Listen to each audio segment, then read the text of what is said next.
السلام علیکم ناظرین، میں ہوں ضمیر حیدر اور آپ دیکھ رہے ہیں پروگرام کراس ٹاک۔ ناظرین، ملک میں سیاسی ہلچل بھی ہے، ریلیز بھی شروع ہو چکی ہوئی ہیں اور دوسرے عدالتی معاملات بھی چل رہے ہیں۔ آج عمران خان صاحب کا سائفر کیس کی جو ہے اڈیالہ جیل میں اس کے کیس کی سماعت بھی ہوئی، اس پر بھی بات کریں گے پروگرام کے آخری حصے میں ناظرین۔ لیکن سب سے بڑا اس وقت نہ صرف پاکستان کے بلکہ پوری امت مسلمہ کے لیے جو اس وقت ایشو جو ان کو نظر آ رہا ہے وہ ابھی حالیہ جو حماس کا حملہ تھا اسرائیل کے اوپر، اس کے بعد کی جو صورتحال بن رہی ہے، اور تیسرا دن ہو چکا ہوا ہے، یہ معاملات ابھی تک چل رہے ہیں۔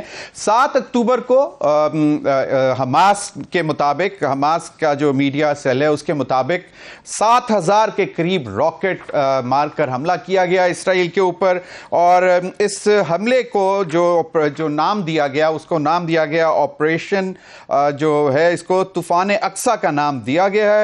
اور اسرائیلی پریس کے مطابق حماس حملوں میں تقریباً 1,000 سے زائد اسرائیلی ہلاک ہو چکے ہوئے ہیں۔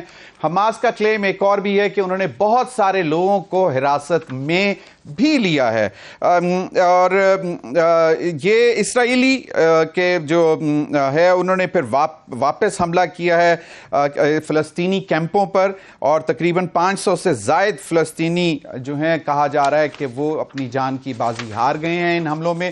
اور اسرائیلی فورسز کو انٹیلیجنس کی ناکامی پر بھی ایک سوال اٹھایا جا رہا ہے کہ کیسے ان کو پتہ ہی نہیں چلا اور یہ اچانک حملہ ہوا۔ اس کے بعد سے غزہ کی پٹی میں اب تک 1,23,000 افراد بے گھر ہو چکے ہیں، اور اقوام متحدہ کی ایجنسی OCHA نے بتایا کہ غزہ میں اب تک 1,23,538 افراد بے گھر ہو چکے ہیں، جس کی بڑی وجہ خوف، عدم تحفظ اور گھروں کا تباہ کرنا ہے۔ پہلے ایک امریکی میڈیا کی طرف سے یہ الزام بھی لگایا گیا کہ ایران نے معاونت کی حماس کی اور اس حملے میں، اور اس کے بعد پھر ہم نے دیکھا کہ ایرانی وزارت خارجہ کا اس میں جواب آیا، اور انہوں نے واضح طور پر کہا کہ ایران اسرائیل پر حماس کے حملوں میں ملوث نہیں ہے۔ ناظرین، پروگرام کے پہلے حصے میں اسی صورتحال پر بات کرنے کے لیے ہمارے ساتھ موجود ہوں گے عیسیٰ نقوی صاحب، senior anchor person, analyst, journalist. بہت بہت شکریہ عیسیٰ آپ کے وقت کا۔ ہمارے ساتھ موجود ہیں علامہ راجہ ناصر عباس صاحب، یہ چیئرمین ہیں مجلس وحدت المسلمین۔ بہت بہت شکریہ علامہ صاحب آپ کے وقت کا بھی۔ اور ہمیں جوائن کریں گے شمشاد احمد خان، بلکہ جوائن کر چکے ہیں شمشاد احمد خان صاحب، سابق فارن سیکرٹری اور پاکستان کے پرماننٹ ریپرزینٹیٹو رہ چکے ہیں یونائٹڈ نیشنز میں۔ بہت بہت شکریہ شمشاد احمد خان صاحب آپ کے وقت کا بھی۔ آپ کی اجازت سے میں چاہوں گا کہ علامہ راجہ ناصر عباس صاحب سے گفتگو کا آغاز کروں۔ علامہ راجہ ناصر عباس صاحب، پہلے تو اگر تھوڑا سا آپ ہمیں بریف کریں کہ امت مسلمہ کا جو اس پر ریئیکشن ہے اس کو آپ کیسے دیکھتے ہیں، اور ایک ان کنفرمڈ رپورٹس جو سوشل میڈیا پر تو سرکولیٹ کر رہی ہیں جس کے مطابق سعودی عربیہ نے کہا ہے کہ جو ان کی جو نیگوسیشنز چل رہی تھیں نارملائزیشن کے لیے، کہ تعلقات کو نارمل کرنے کے لیے اسرائیل کے ساتھ، وہ انہوں نے مکمل طور پر روک دی ہیں، بالکل اس کو اینڈ کر دیا ہے۔ اور جو ایک خبر ہمارے سامنے ہے وہ میں آپ کو پڑھ دیتا ہوں کہ Saudi Arabia ends all negotiations on normalization with Israel, اور اس خبر کے مطابق، جو کہ ابھی ہمارے پاس مکمل طور پر کنفرمیشن نہیں آئی ہے، اس کے مطابق کہ سعودی عربیہ نے US secretary of state Antony Blinken کو یہ بتا دیا ہے کہ Saudi Arabia is ending all negotiation on normalizing relations with Israel. اور یہ reports the Israeli newspaper, انہوں نے اسرائیلی نیوز پیپر کو کوٹ کیا ہے، دا جیروسلم پوسٹ، اور کہا یہ جا رہا ہے کہ یہی خبر جو ہے it is also being echoed by the Saudi media outlet the Saudi post published in the United State. جی علامہ صاحب، کیسے دیکھتے ہیں آپ اس پیش رفت کو اگر تو یہ کنفرم ہوتی ہے، اور دوسرا اوور آل امت مسلمہ کا جو اس وقت ریئیکشن ہے اس پر؟ بسم اللہ الرحمن الرحیم، شکریہ۔ دیکھیں، امت مسلمہ کا جو فورم ہے OIC ہے، اور میرے خیال میں ابھی تک OIC کا کوئی ایسا رول جو پازیٹیو ہو اور فلسطین کے مظلوموں کی جس کی اعانت، نصرت اور مدد ہو سکے، اور اسرائیل کی ظلم، بربریت اور درندگی کو روکنے میں رول پلے کر سکے، وہ نظر نہیں آ رہی ہے۔ تعلق ہے حماس کا، آپ دیکھیں کہ غزہ کے بہت ہی لمیٹڈ ایریا میں 41 کلومیٹر لمبائی ہے اور 6 سے 12 کلومیٹر چوڑائی ہے اور 20 لاکھ کے قریب آبادی ہے وہاں پر. تو اسرائیل بے دردی کے ساتھ وہ حملے کر رہا ہے, بچوں کو قتل کر رہا ہے. جب وہاں کے مجاہدین سے جنہوں نے وہاں پر حملہ کیا ہے, جنہوں نے جو 15 سال سے زیادہ عرصہ ہونے والا محاصرے میں ہے, ان کا زمینی محاصرہ بھی ہے, اس طرح سمندری محاصرہ بھی ہے اور فضائی محاصرے میں بھی ہیں, تو وہ وہاں پر ایک گھٹن والے ماحول میں رہ رہے ہیں اور ان کی سرزمین پر قبضہ ہے. اسرائیل کسی انٹرنیشنل قانون کو نہیں مانتا, نیشنل سیکورٹی کونسل کے جتنے بھی قراردادیں ہیں ان کو نہیں مانتا اور اپنی مرضی کرتا ہے. اسرائیل کو ایکسپینڈ کرنے کے لیے ڈیل آف سینچری کی کوشش کی گئی, ابراہم ایکارڈ کی کوشش کی گئی کہ نارملائزیشن کی جائے اور اسرائیل کے ساتھ جو ہے وہ مسلمان ممالک وہ اپنے تعلقات ٹھیک کر لیں, اسرائیل کو ایک حقیقت کے طور پر تسلیم کر لیں, جو فلسطینی وہاں سے نکال دیے گئے وہ واپس نہ آ سکیں اور جو وہاں ہیں وہ گھٹ گھٹ کے مر جائیں. میرے خیال میں حماس کا اور فلسطینیوں کا یہ بنیادی حق ہے, جیسے کشمیر کے مظلوموں کا حق ہے کہ وہ قابضوں کے خلاف اٹھیں, ان کا مقابلہ کریں. انہوں نے اپنا حق جو ہے اس پر عمل کیا ہے اور اسرائیل کو کھوکھلے پن کو ثابت کیا ہے کہ یہ کس قدر کھوکھلا پن ہے, اور اس کی درندگی اور وحشت بربری جو بچوں کو مار رہا ہے, عورتوں کو مار رہا ہے, گھروں پر حملے کر رہا ہے, یہ کوئی طاقت کی نشانی نہیں ہے. اسرائیل کے خلاف جو انہوں نے کارروائی کی, آپ دیکھیں اسرائیل کا انٹیلیجنس فیلئر ہے, اسرائیل کا وہاں پر اندر جا کے وہ لوگ باقاعدہ انہوں نے پلان کیا ہے کام حملہ کرنا ہے, تو 30 کے زیادہ جو وہاں پر نئی آبادیاں بسائی گئی ہیں ان علاقوں کے اندر وہ جا کے رکھی کرتے رہے, کام کرتے رہے, اسرائیل کو پتہ نہیں چلا. اس کے بعد اسرائیل کا ملٹری فیلئر ہے, نفسیاتی طور پر فیلئر ہے, سیکیورٹی فیلئر ہے. اسرائیل اتنا کمزور, اور واقعاً سید حسن نصر اللہ نے کہا تھا کہ یہ اسرائیل بیت عنکبوت ہے, مکڑی کا گھر ہے, یہ بہت کمزور ہے.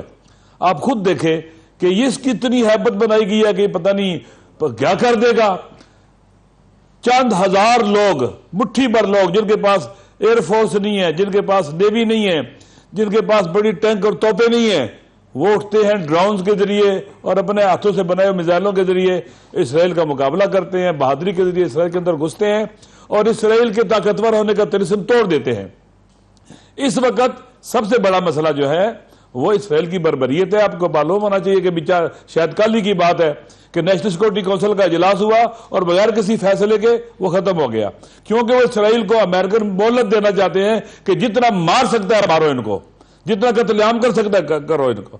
وہ پہلے ہی محاصرے میں ہے, وہاں بجلی نہیں ہے, پانی نہیں ہے, اسپتالوں کو مارا جا رہا ہے, اسپتالوں پر حملے ہو رہے ہیں اور بازاروں پر حملے ہو رہے ہیں, مارکیٹس پر حملے ہو رہے ہیں, کسی چیز کو نہیں چھوڑا جا رہا, جیسے پاگل لوگ ہوتے ہیں ایسے حملہ کر رہے ہیں. یہ اسرائیل سیولائزڈ نہیں ہے, کلچرڈ نہیں ہے, ظالم ہے.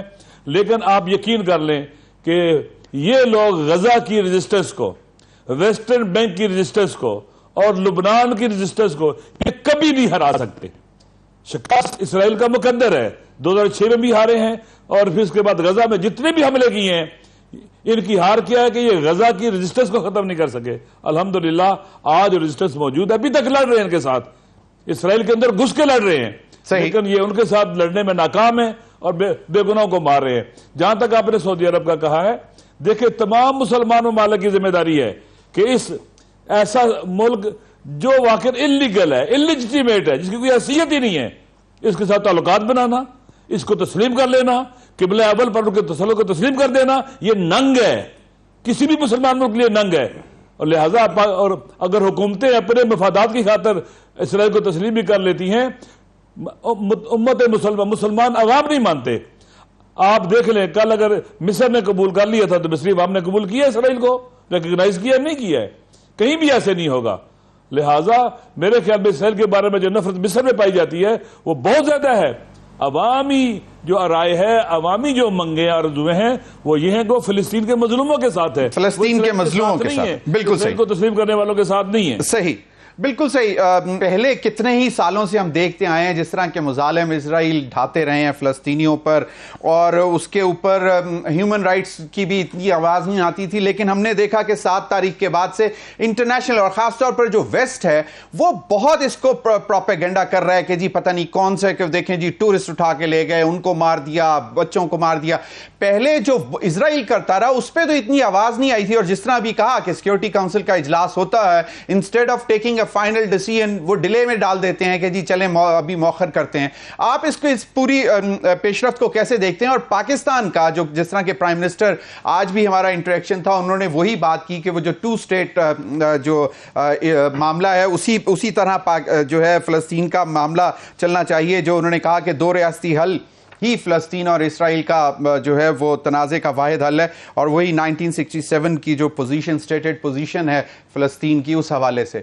دیکھیں ضمیر حیدر صاحب, ظاہر ہے کہ پاکستان کی اسٹیٹڈ پوزیشن یہی ہے کہ ایک ایسا 2 ریاستی حل جس میں ایک آزاد فلسطینی ریاست اقوام متحدہ کی قراردادوں کے مطابق اور جو فلسطینی عوام ہیں ان کی امنگوں کے مطابق قائم کی جائے, 1967 سے پہلے والے بارڈرز ہوں اور ایسٹ یروشلم مقبوضہ بیت المقدس اس کا دارالحکومت ہو. یہ وہ سٹیٹڈ پوزیشن ہے جو پاکستان لیتا آیا ہے. پاکستان اسرائیل کی ریاست کو تسلیم نہیں کرتا, ہم ہمیشہ ان کو ایک مقبوضہ اور قابض فوج کے طور پر جو ہے وہ قابض فوج کے طور پر ٹریٹ کرتے ہیں, اور ہمارے فارن آفس نے ان کو ایک ایسی اینٹی قرار دیا.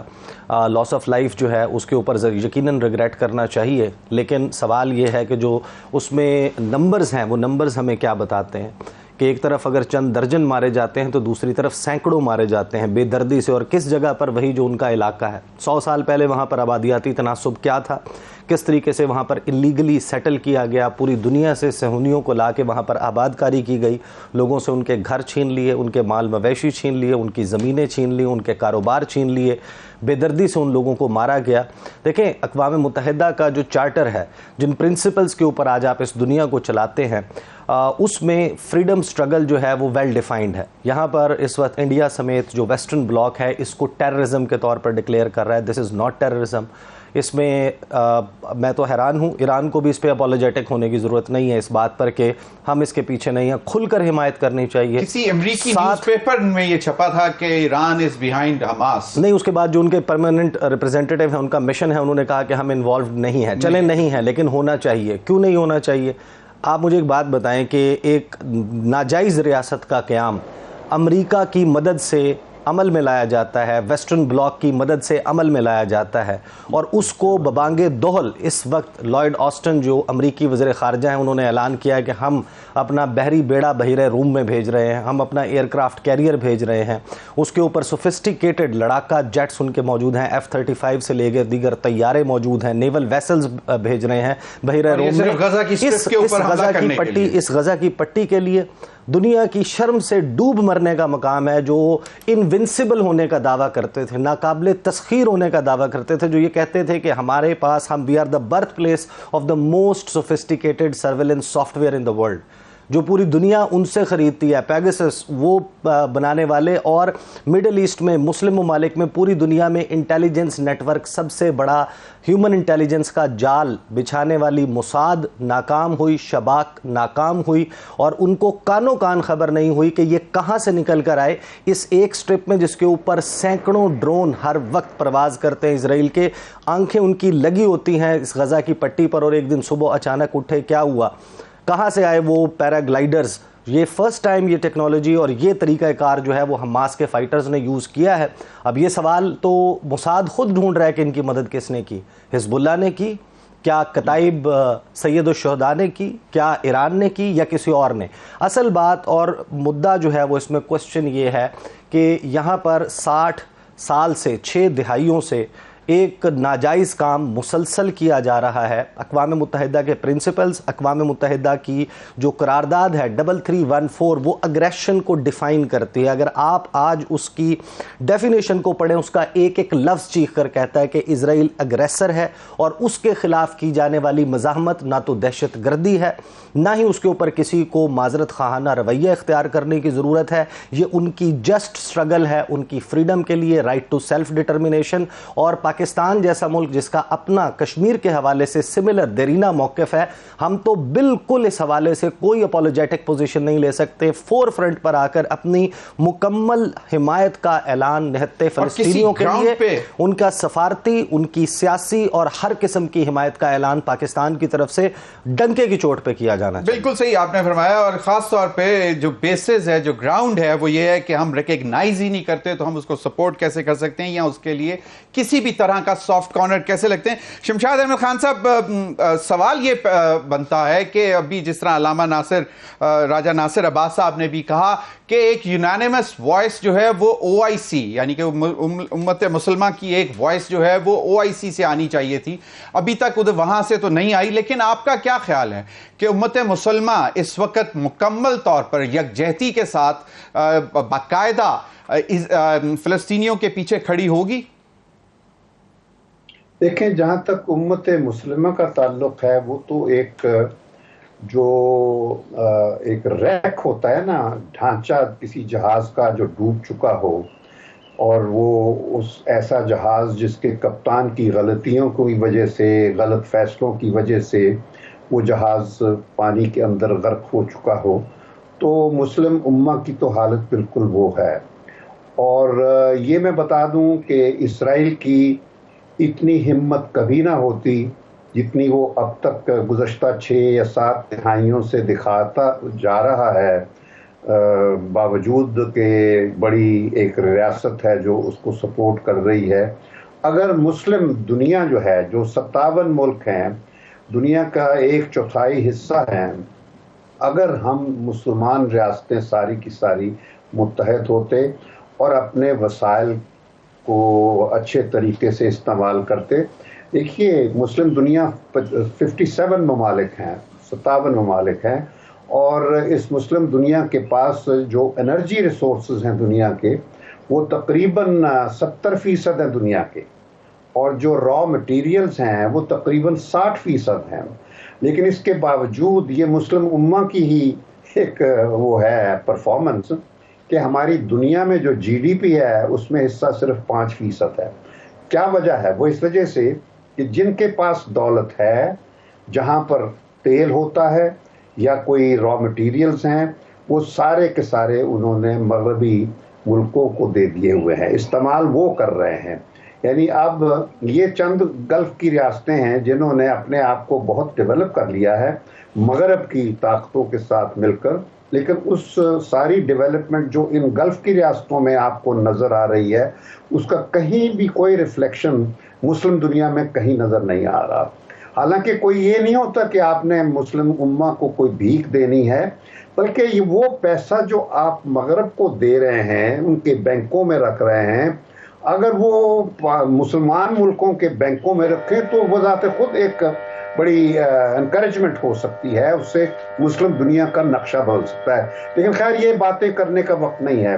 صحیح، میں صرف یہ کہنا چاہتا ہوں کہ مسلم امہ کی کمزوریوں کی وجہ سے اسرائیل کو شے ہمیشہ رہی ہے اور وہ اس کا استعمال کرتا رہا ہے، اور اس کے بدلے میں پھر آج ہم کیا دیکھ رہے ہیں کہ آپ اندازہ کر لیجئے کہ فلسطین جو ہے وہ آج نہ صرف یہ کہ تقریباً تھک چکا تھا، لیکن ایسا ہے کہ اچانک وہاں جو اس طرح ہوتا ہے نا کہ ایک تیلی لگ جاتی ہے، وہ آتش فشاں پھٹ جاتا ہے، تو وہاں فلسطینیوں میں جوش آیا ہے، انہوں نے اسرائیل کو ایک سرپرائز دے دی ہے جو کہ پوری مسلم دنیا کے لیے ایک سگنل ہونا چاہیے، ہمیں ان سے کچھ سیکھنا چاہیے۔ بدقسمتی یہ ہے کہ مسلم دنیا میں کہیں بھی سیکھنے کی کوئی اس قسم کی خواہش نظر نہیں آتی۔ عراق جو ہے وہ دیکھ لیجئے، اس پر امریکہ نے حملہ کیا اور آج بھی وہاں پر جو جنگ کے انگارے ہیں وہ اسی طرح جل رہے ہیں۔ افغانستان، وہاں امن ابھی تک نہیں ہوا۔ کشمیر مکمل طور پر ڈیوسٹیٹ کر دیا گیا ہے، اور وہ اب اپنے ہی جو سپورٹرز تھے مسلمان ممالک پاکستان سمیت، ان سے بہت جس کو کہتے ہیں نا ان کو ڈسلوشن ہو گئے ہیں، مایوس ہیں بہت زیادہ، کوئی ان کو مدد نہیں دے رہا۔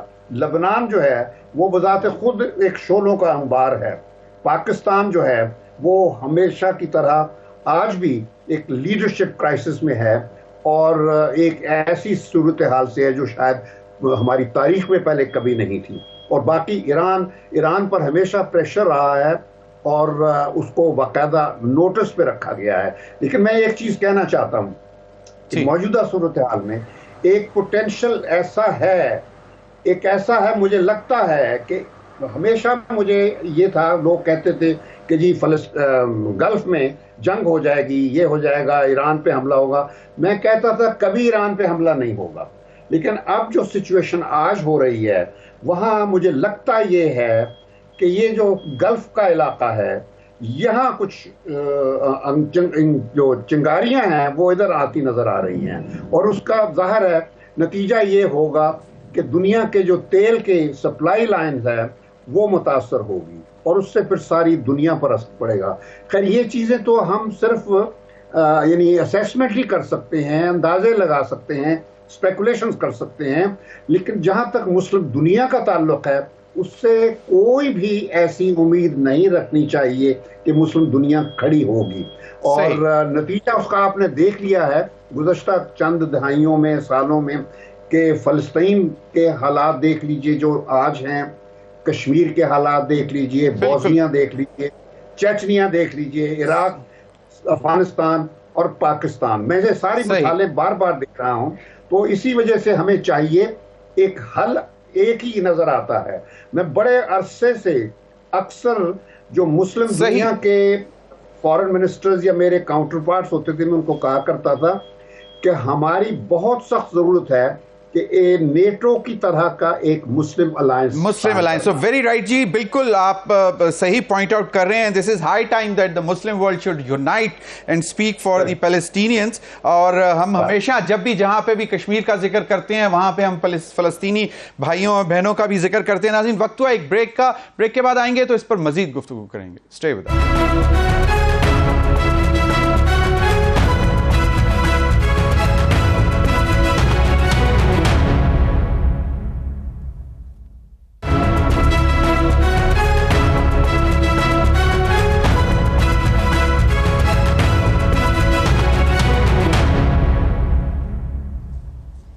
ویلکم بیک ناظرین۔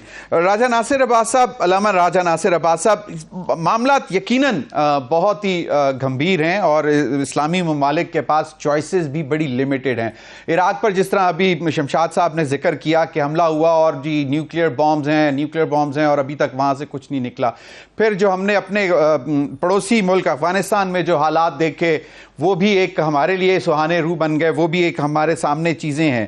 اب بھی جس طرح خدشہ ظاہر کر رہے ہیں کہ خدا نہ خواستہ اگر یہ چنگاری باقاعدہ طور پر بھڑک اٹھی تو ایک بڑی گلف میں وار، مڈل ایسٹ میں ایک طوفان آ سکتا ہے، تو اس سے بچنے کے لیے اسلامی امہ جو ہے وہ کم از کم ایک یقیناً ہم جس طرح کہتے ہیں کہ معاملات کا حل جو ہے وہ جنگ نہیں ہے، لیکن اگر کوئی کسی کو دیوار کے ساتھ لگانے کی کوشش کرتے ہیں تو پھر وہ ریٹیلیٹ کرتا ہے۔ ہم ابھی بھی کشمیر کے اوپر یہ کہتے ہیں کہ بیٹھ کر بات کر لیں، تو کیا ہو سکتا ہے کہ اسلامی ممالک جو ہیں او آئی سی کے پلیٹ فارم سے کم از کم نیگوسیشن کی طرف لے کے جائے؟ دیکھیں اسرائیل کے ساتھ نیگوسیشن کی ہیں، کیمپ ڈیوڈ معاہدہ ہوا، یہ مکار دھوکے باز ہیں، یہ گریٹر اسرائیل بنانا چاہتے ہیں۔ پہلی بات ہے، عیسیٰ نقوی صاحب نے کہا کہ یہ پتہ نہیں کہاں سے ان کے پاس اسلحہ آیا، یہ ڈرون کہاں سے آئے، میزائل کہاں سے آئے، یہ ٹریننگ کہاں ہوئی؟ تو آپ لوگوں کو نہیں پتہ یہ کہاں ٹریننگ ہوئی ہے، ان کو اسلحہ کس نے دی ہے، ٹریننگ کس نے دی ہے؟ یہ فلسطینی خود کیا کہتے ہیں کہ کس نے ان کو ٹریننگ دی ہے؟ ایران کے صدر نے کل حماس کے اسماعیل ہنیہ سے ٹیلی فون پر بات کی ہے، جہاد اسلامی کے زید النخالہ سے ٹیلی فون پر بات کی ہے، ان کی مکمل حمایت کا اعلان کیا ہے، ان کا ساتھ دیتے ہیں، ان کی مدد کر رہے ہیں۔ ابھی دیکھیں کہ لبنان کے بارڈر کے اوپر بھی حزب اللہ کی جھڑپیں شروع ہو گئی ہیں اسرائیل کے ساتھ۔ تو یہ مقاومت یہ خالی فلسطین کے رجسٹرز کا فیصلہ نہیں تھا، یہ پورے اس ریجن کی رجسٹرز کا فیصلہ اسرائیل کے خلاف کہ ہم نے سٹینڈ لینا ہے، اور اس کو یہ جو سمجھ رہے ہیں کہ جی بس اب غزہ میں حماس چپ ہو گئی ہے، کچھ بھی نہیں ہو سکتا، اب نارملائزیشن کرو اسرائیل کے ساتھ، ایک حقیقت کے طور پر قبول کرو اور خیانت کرو فلسطین کے قضیے کے ساتھ اور مسئلے کے ساتھ۔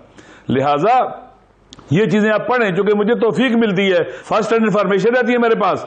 یہ خود قاسم سلیمانی شہید جو تھا وہ خود غزہ میں کتنی بار گیا، جنگوں میں موجود رہا ہے وہاں پر، اور ان کو طاقتور بناتا رہا ہے۔ اس نے یمن کی رجسٹرز کو طاقتور کیا، لبنان کو کیا، شام کو کیا، عراق کو کیا، جن صلاح شہداء کا آپ نام لے رہے تھے، اسی طرح سے فلسطینیوں کو طاقتور کیا اس نے۔ اس کی شہادت کے وقت اسماعیل ہنیہ نے ان کی لاش پہ کہا ہوا شہید القدس، وہ شہید قدس ہے۔ جہاں تک تعلق ہے یہ ریزسٹنس، یہ کوئی پہلی لڑائی نہیں ہے اسرائیل کے ساتھ۔ اسرائیل کمزور ہو چکا ہوا ہے، پہلے اسرائیل اپنے ملک سے باہر جنگیں لڑتا تھا، لیکن اب جنگ اسرائیل کے اندر چلی گئی ہے۔ اسرائیل اس وقت بہت زیادہ کرائسس کا شکار ہے وہاں پر، اور وہاں کے لوگوں کا اعتماد اپنی حکومت پر ختم ہے، وہاں کے لوگوں کے لیے امن و امان نہیں ہے، وہ لوگ ڈرے ہوئے ہیں، سہمے ہوئے ہیں، بھاگ رہے ہیں اسرائیل سے۔ اسرائیل وہ ملک ہے جس کی نہ ڈیپتھ ہے نہ بیک ہے، کچھ نہیں ہے اس کے پاس، بعض جگہوں کے اوپر اس کی چوڑائی 24 کلومیٹر ہے اور بعض جگہوں پر 137 کلومیٹر ہے، اس کی میکسیمم آبادی یہی 24 کلومیٹر سے لے کر 120 کلومیٹر کی پٹی کے اوپر ہے۔ بہت زیادہ اسرائیل جو ہے ویک اور کمزور ہے، واقعاً یہ مکڑی کا جالا ہے، اور یہ ظلم بربریت کر کے غزہ کی ریزسٹنس کو ختم نہیں کر سکا۔ آپ کو معلوم ہونا چاہیے 50 دن حملہ رہا، 22 دن حملہ رہا غزہ کے اوپر، لیکن غزہ کی ریزسٹنس نہیں ٹوٹی، یہ اسرائیل ٹوٹے گا انشاءاللہ۔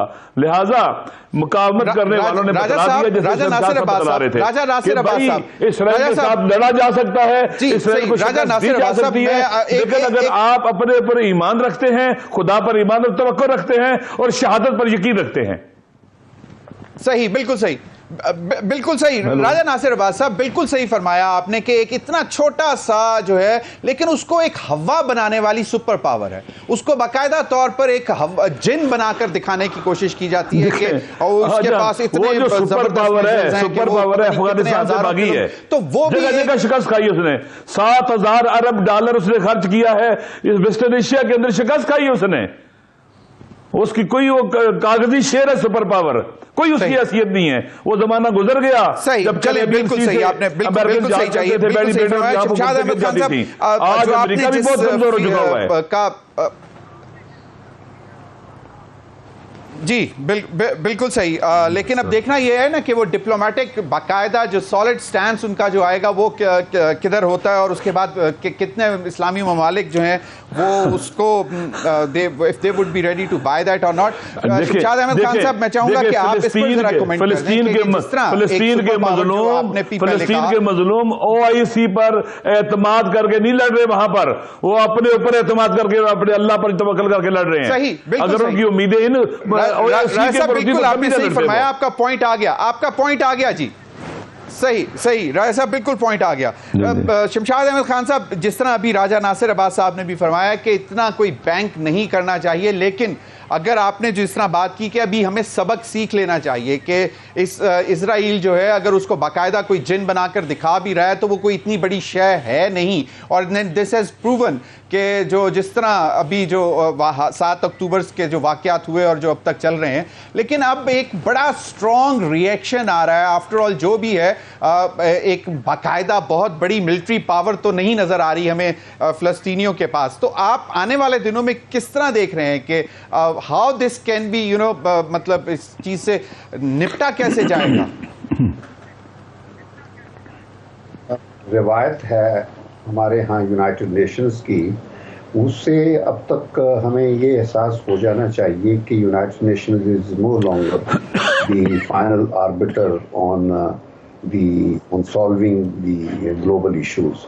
یعنی اب آپ دیکھ لیجئے کہ اسرائیل پر جتنی بھی ریزولوشنز اڈاپٹ ہوئی ہیں ان پر کسی پہ عمل نہیں ہوا ہے، اور لاکھوں فلسطینی عوام جو ہیں، لوگ جو ہیں، وہ اپنے گھروں سے باہر ابھی تک زندگی گزار رہے ہیں اور اپنے فلسطین واپس نہیں جا سکتے۔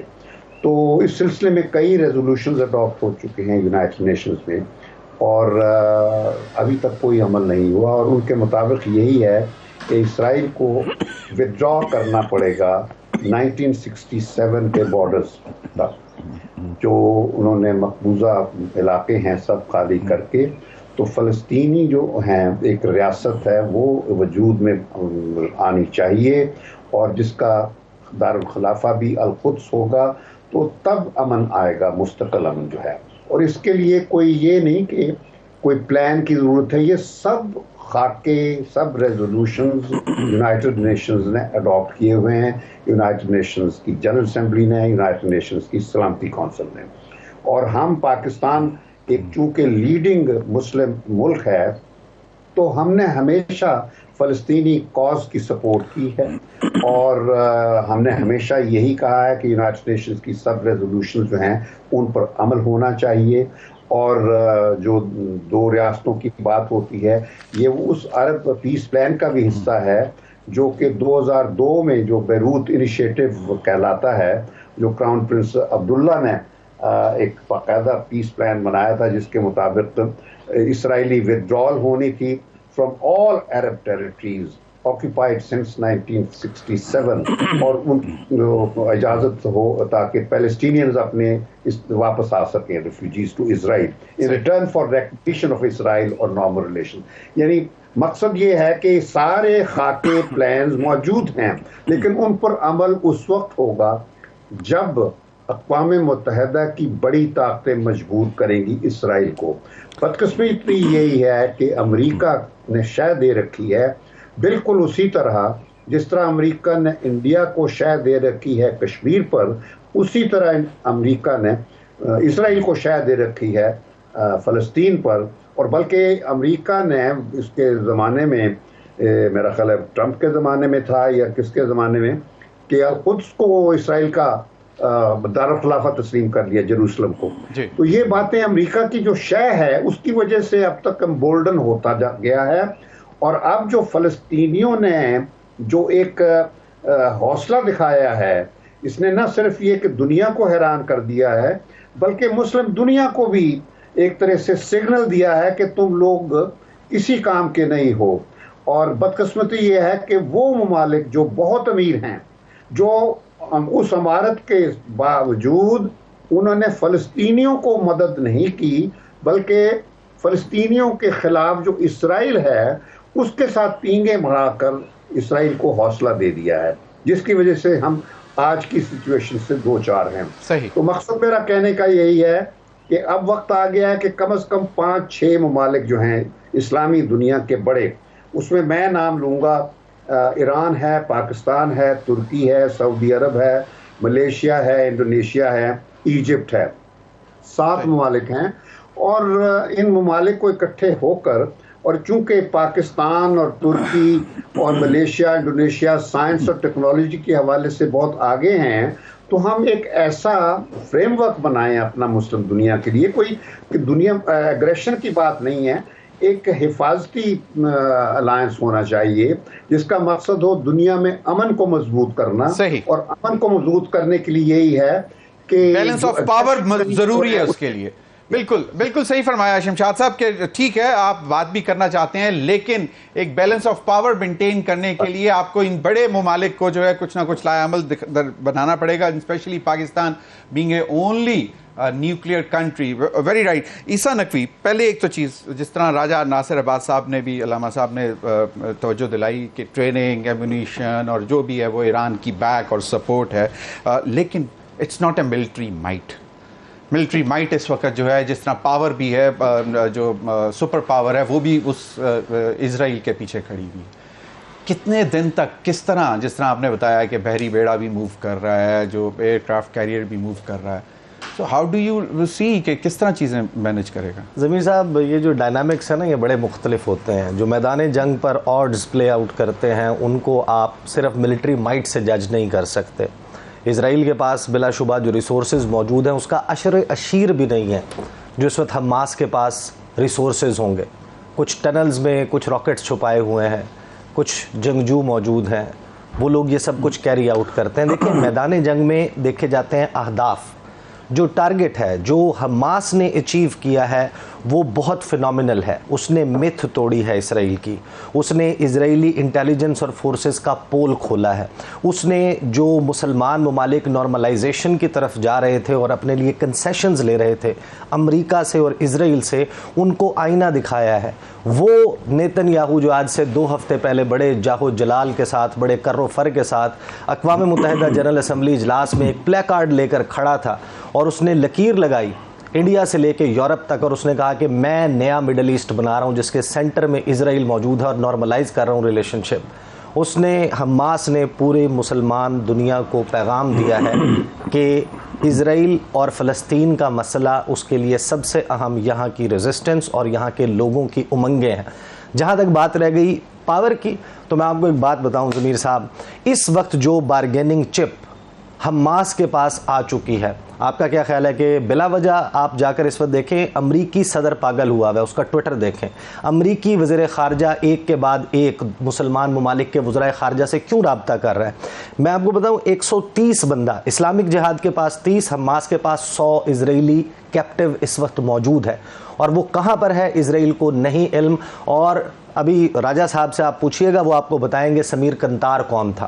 1979 میں جو شخص پکڑا گیا اسرائیل میں, اور اس کو چھڑانے کے لیے حزب اللہ نے حسن نصر اللہ کی قیادت میں جو آپریشن کیا تھا 2006 میں 2 ڈیڈ باڈیز لینے کے لیے اپنی, سمیر کنتار کو اس کے ساتھ مزید جو قیدی رکھے ہوئے تھے ان کو اسرائیل کو چھوڑنا پڑا تھا. یہ تو ڈیڈ باڈیز تھی, اور یہاں پر ہم زندہ چلتے پھرتے 130 بندوں کی بات کر رہے ہیں. اگلے کچھ دنوں میں دیکھیے گا آپ کہ اسرائیل تھرو امریکہ اور انہی مسلمان گلف کنٹریز کے وزرائے خارجہ کے اور ان کی فورسز کے تھرو حماس کو اپروچ کرے گا اور پریزنر ایکسچینج ہوگا.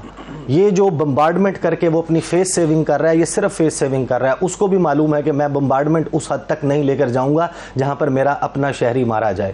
تو یہ جو چیزیں پلے آؤٹ کرتی ہیں میدان جنگ میں یہ بہت مختلف ہوتی ہیں. اور جو کوئکلی, کیونکہ فائنل کمنٹ میں نے راجہ ناصر عباس صاحب سے لینا ہے, علامہ صاحب سے, مجھے ایک بات بتائیں کہ آپ نے کہا کہ بارگیننگ چپ کے طور پہ استعمال کیا جا سکتا ہے, تو یہ تو it's a very high point for the total Muslim ummah کہ وہ حماس کے اوپر بیک اس کو سپورٹ کرے اور دنیا کو کہے کہ جی نہیں بارگیننگ چپ تو ہو سکتی ہے لیکن on certain things. U N کے جو بہت سارے جو ریزولوشنز ہیں ان کے تحت 1967 کی پوزیشن سے پہلے واپس جانے کے اوپر تو زور تو ڈالا جا سکتا ہے کہ نہیں. ضمیر صاحب صرف یہ معاملہ نہیں ہے, میں آپ کو یہاں بتا رہا ہوں کہ 2006 سے 2008 تک جرمن انٹیلیجنس, بان کی مون یو این سیکرٹری جنرل اور انٹرنیشنل ریڈ کراس کے انٹرونشن کے ساتھ یہ نیگوسیشنز 2 سال چلی تھی, اور 2 سال کے بعد 2 جنازے لینے کے لیے اسرائیل نے اس شخص کو چھوڑا اور اس کے ساتھ ان اشخاص کو چھوڑا جن کو وہ اپنے لیے سب سے بڑا ٹیررسٹ سمجھتے تھے.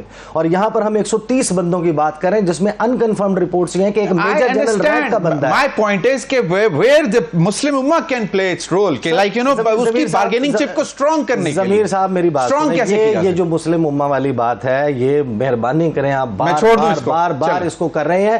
یہ ایک خواب ہے, یہ ایک یوٹوپیا ہے جس کے پیچھے ہم سارے لوگ ہم اس لفظ کو بڑا غلط استعمال کرتے ہیں. یو اے ای کا جو اس وقت کراؤن پرنس ہیں وہ 2017 میں انڈیا کے ریپبلک ڈے پر چیف گیسٹ تھے, اور جو ان کا سٹیٹمنٹ آیا ہے اس اسرائیل اور حماس کے درمیان ریسنٹ ایسکلیشن پر, اس کو پڑھ لیجئے آپ کو پتہ چل جائے گا. اور اگر یہ رپورٹ درست ہے کہ اسرائیل نے کہ سعودی عربیہ نے نارملائزیشن کا پروسیس روک دیا, اس کا مطلب یہ ہے کہ وہ نارملائزیشن کا پروسیس چل رہا تھا.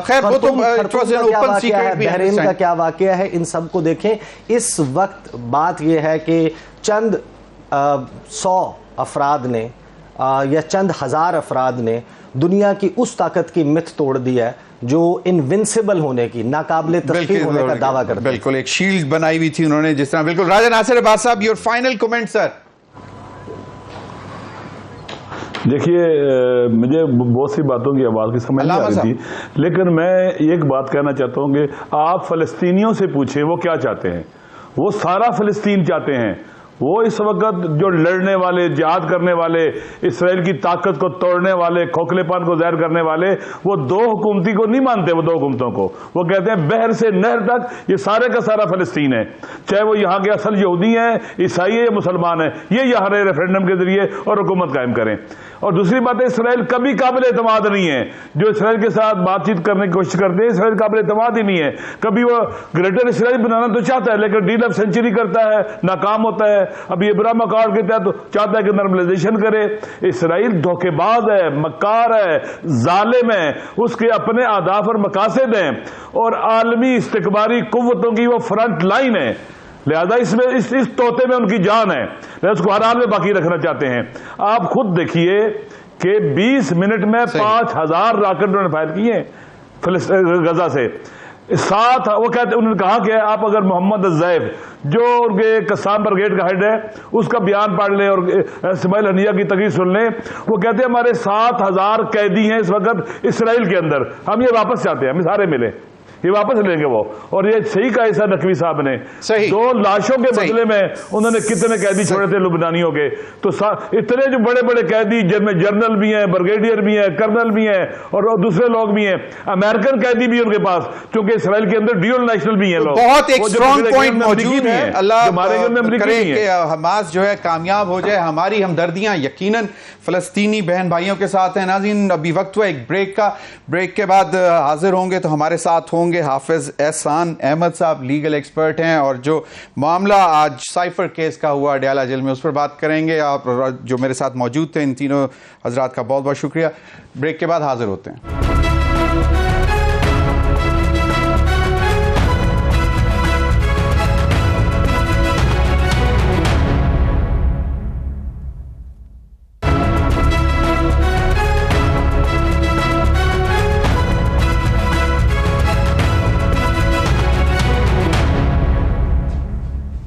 ویلکم بیک ناظرین ہمیں جوائن کیا ہے حافظ احسان احمد صاحب نے, ماہر قانون ہیں, اور معاملہ جو ہم ان سے ذرا جاننے کی کوشش کریں گے وہی cipher case, official secret act 1923 کے تحت جو کاروائی کی جا رہی ہے اڈیالہ جیل کے اندر.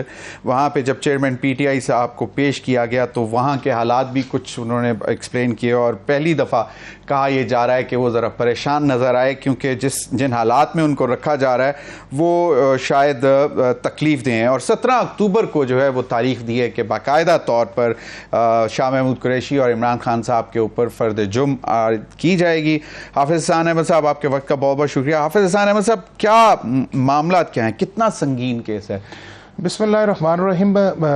میں آپ کو بتاتا چلوں کہ پاکستان کا کانسٹیٹیوشن یا اس کے بعد جو پاکستان کا آفیشیل سیکرٹ ایکٹ 1923 ہے, یہ صرف پاکستان میں نہیں ہے بلکہ دنیا کے 36 ممالک کے اندر یہ موجود ہے. اور یہ ہر ہیڈ آف اسٹیٹ یا chief executive of the country یا جو گورنمنٹ کا پبلک سرونٹ ہے یا گورنمنٹ سرونٹ ہے یا کسی بھی پبلک آرگنائزیشن کے اندر ہے, اسے یہ کاسٹ اپون ڈیوٹی کرتا ہے کہ اگر اس کے علم کے اندر کوئی چیز لائی جاتی ہے جو نیشنل سیکیورٹی لیول کی ہے یا کلاسیفائڈ انفارمیشن ہے, اور اگر قانون اس چیز کی اجازت نہیں دیتا تو آپ اس کو ڈی کلاسیفائی نہیں کر سکتے.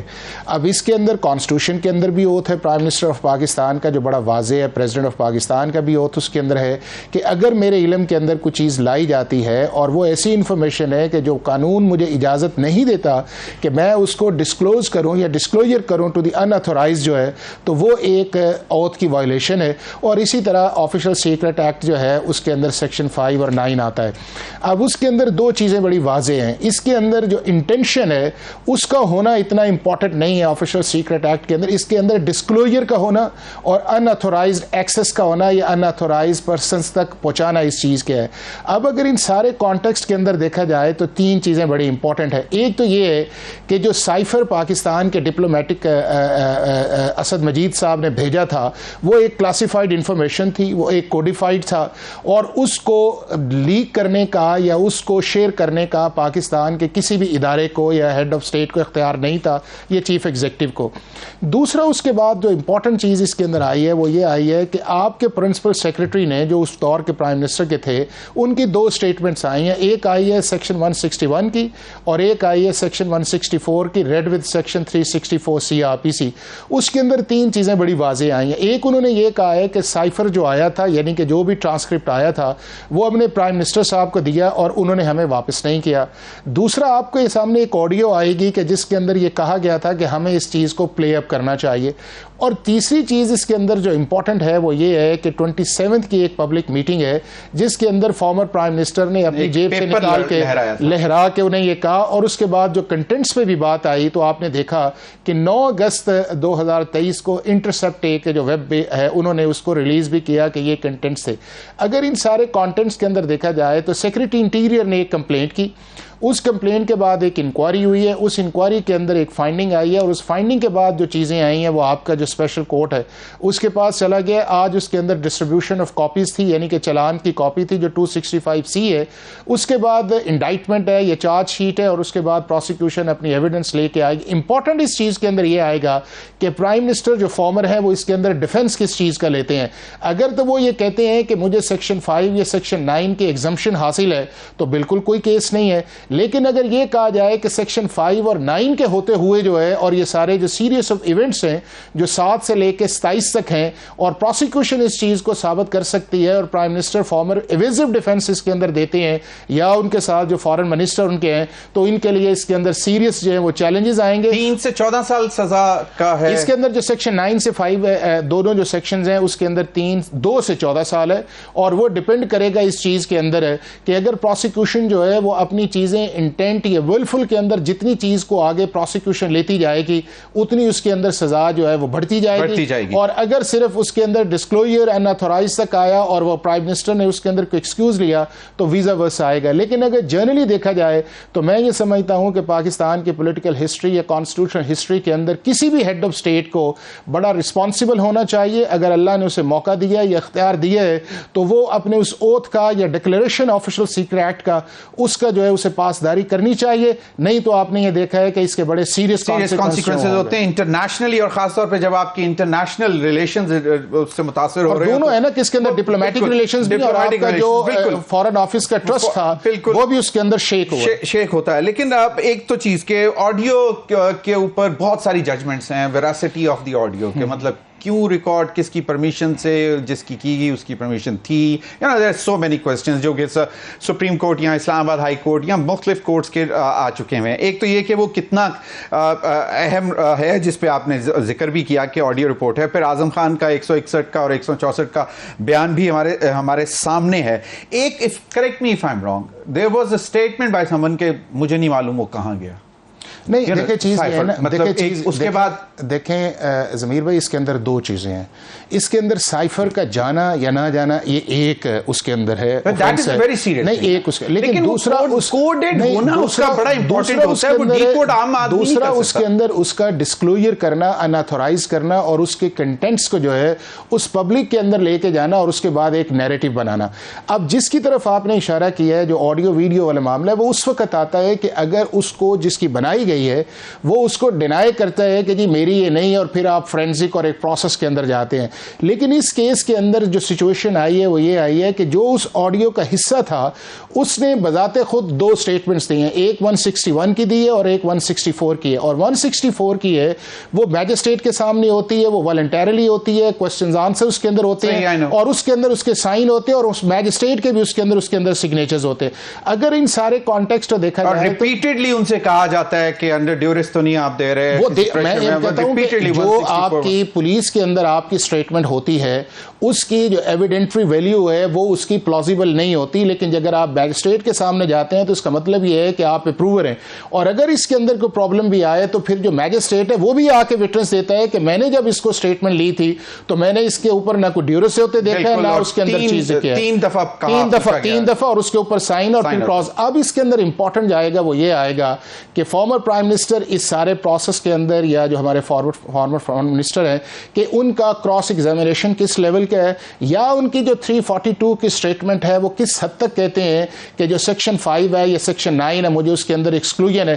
کیس بنیادی طور پہ آپ کا 7 مارچ سے 27 مارچ تک چلے گا اور اس کے بعد جو آتی ہے کہ نیشنل سیکورٹی کی میٹنگ ہے وہ اس لیے اس کے اندر نہیں آئے گی کہ ڈسکلوجر یا اناتھورائز تو آپ نے کر دیا. صحیح کوئکلی کیونکہ میرے پاس لاسٹ منٹ ہے مجھے بتائیں. ایک تو یہ کہ یہ ایک خصوصی عدالت ہے جس کے سامنے مطلب نہیں وہ عدالت ہر وقت رہتی ہے. اچھا آفیشل سیکرٹ ایکٹ 17 تاریخ کو اس کا جو اگر فرد جرم عائد ہوتی ہے تو اس کے بعد اس کا پروسیس کیا ہے؟ دیکھیں اگر آج جس طرح یہ تھا کہ 265C کے آپ نے کاپیز ڈسٹریبیوٹ کر دیں اس کے بعد آپ لیکن انہوں نے چالان کی کاپیوں پر دستخط نہیں وہ یہ ہے کہ اگلا جو آپ کا پروسیس ہے آپ کے کورٹ آرڈر کے اندر آ گیا کہ آپ نے ڈسٹریبیوشن آف کاپیز کر دیں. اس کے بعد جو اگلی ڈیٹ ہے وہ ہے آپ نے چارج فریم کا رکھا ہے اور اس چارج فریم کے اندر یہ ہے کہ آپ کے اوپر 1 2 3 4 5 جو ہے جو عدالت آپ کے اوپر چارج کرتی ہے آپ اس کے اوپر آپشن ہے آپ کے پاس کہ پلیڈ گلٹی اور ناٹ گلٹی اور دونوں سچویشنز کے اندر آپ اس کے اوپر سائن کرتے ہیں. اس سائن کرنے کے بعد جو ہے پھر پروسیکیوشن جو ہے جو اس کے 28 وٹنسز ہیں جس میں 27 جو ہیں ساری گورنمنٹ کے اور ایک ان کے پرنسپل سیکرٹری ہیں وہ 1 آئیں گے. اس کے اندر پروسیکیوشن اپنی ایویڈنس لے کے آئے گا, ڈیفینس اس کے اوپر کراس ایگزامن کرے گا. ایون آفٹر فردر جرم اس کے بعد ہی تو سٹارٹ ہوتا ہے اور اس کے بعد یہ ہے کہ فارمر پرائم منسٹر جو ہے وہ اپنے لیے کوئی ڈیفنس بھی لا سکتے ہیں اور اپنی سٹیٹمنٹ آن اوتھ بھی دے سکتے ہیں, اور ان کی 342 کی سٹیٹمنٹ ہے, اور اس کے بعد جج صاحب جو ہیں وہ دونوں سائڈز کو سنیں گے اور سن کے جو ایک فیصلہ جو کریں گے وہ ایکویٹل کی صورت کے اندر بھی ہو سکتا ہے اور کنوکشن کی صورت کے اندر ہو سکتا ہے. بہت بہت شکریہ حافظ احسان احمد صاحب, بہت بہت آپ کا شکریہ. ناظرین اب تک کے لیے اتنا ہی, اجازت دیجیے, اللہ حافظ.